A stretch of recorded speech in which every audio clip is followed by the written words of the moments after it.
Tadej Pogačar isn't slowing down. He isn't scaling back, and he certainly isn't satisfied. Standing at a pre-season training camp in Benidorm, Spain, the four-time Tour de France champion made something very clear. 2026 could be the most ambitious year of his entire career.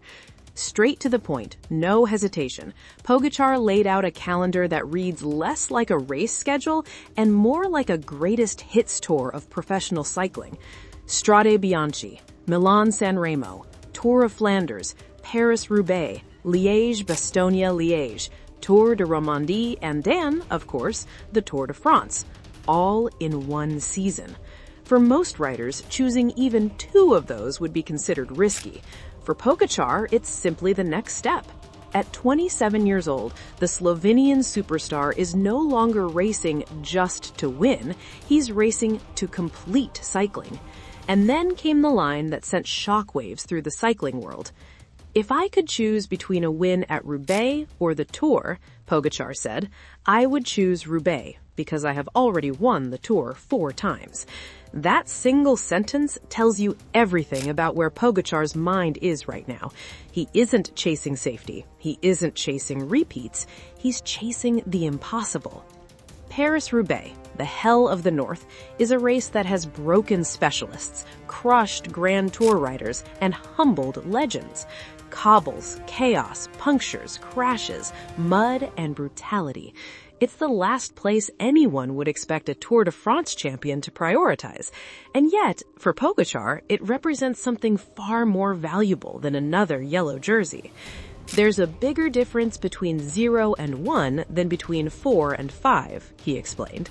In other words, winning something new matters more than adding to an already historic total. That doesn't mean the Tour de France has lost its importance, far from it. Pogačar knows better than anyone what the Tour demands. He's won it in 2020, 2021, 2024, and 2025.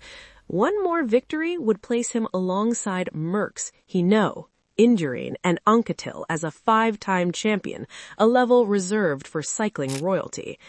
The Tour de France, of course, is the biggest race. Everybody always arrives ready. Teams always send their best team, and you have to be super ready. But there was honesty, too. After the 2025 Tour, he confessed to feeling drained, mentally and physically. The pressure, the preparation, the relentless focus required to defend yellow year after year takes its toll. That fatigue has clearly influenced how he now views his goals.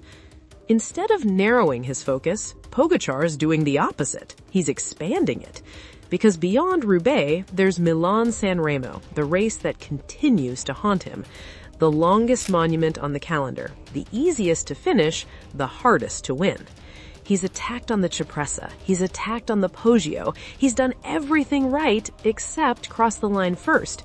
And Pogačar knows it. If I won Roubaix and San Remo, I would feel sort of complete, he said. That word complete is the key to understanding this phase of his career. Pogačar has already proven he can dominate stage races. He's already proven he can win uphill, downhill, against the clock, and in the rain.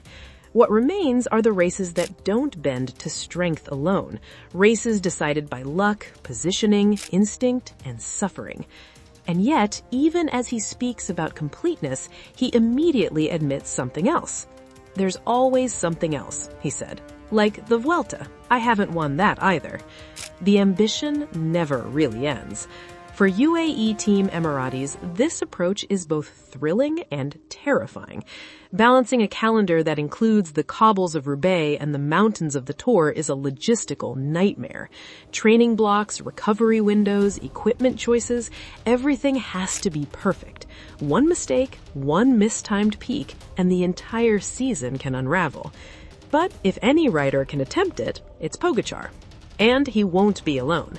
The team also confirmed that Isaac Del Toro, last year's breakout star, will line up at the Tour de France alongside Pogačar.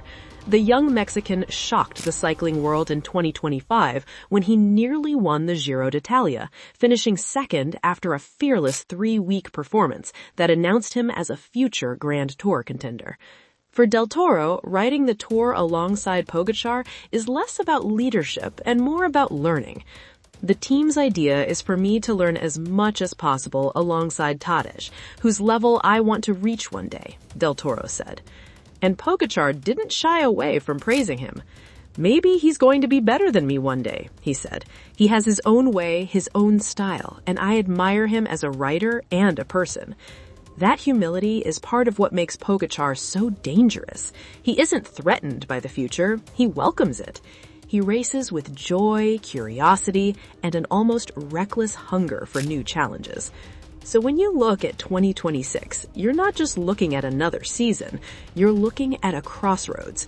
Will Pogačar finally tame Milan-San Remo? Will he survive the cobbles of Paris-Roubaix and turn skepticism into history? Will he chase a 5th Tour de France victory or sacrifice everything for a monument that's always slipped away? What's certain is this. Pogačar is no longer racing to prove he's the best. He's racing to see how far greatness can stretch. And if 2026 truly includes the Tour de France, Paris-Roubaix, and Milan-San Remo, then cycling fans aren't just watching another season, they're watching a legend test the limits of what's possible.